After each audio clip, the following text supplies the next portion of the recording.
Traffic जरिवाना फेरियो। अब कुन गल्तीमा कति तिर्नुपर्छ? सावधान, ट्राफिक नियम उल्लङ्घन अब महँगो पर्न सक्छ। सरकारले नयाँ सवारी तथा यातायात व्यवस्था विधेयक मार्फत ट्राफिक जरिवाना बढाउने प्रस्ताव गरेको छ। अब हेरौँ कुन गल्तीमा कति जरिवाना प्रस्ताव गरिएको छ। मापसे गरेर बाइक चलाउनु भयो भने 25,000 रुपैयाँ, मापसे गरेरै कार, जीप वा भ्यान चलाउनु भयो भने 35,000 रुपैयाँ। यस्तै हेभी गाडी, बस वा ट्रक मापसे गरेर चलाउनु भयो भने 50,000 रुपैयाँसम्म।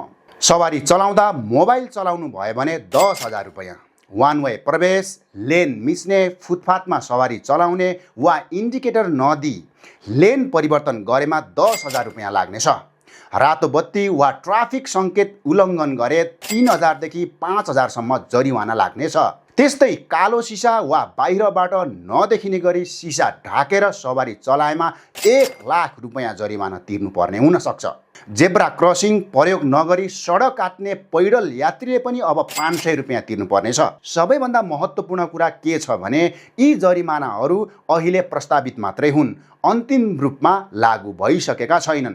विधेयक मार्फत पारित भएपछि मात्रै यी नियमहरू लागू हुनेछन्। यो जानकारी तपाईलाई राम्रो लाग्यो भने शेयर गर्नुहोस् अनि यस्तै अपडेटका लागि हाम्रो पेजलाई फलो गर्न नबिर्सिनुहोस्।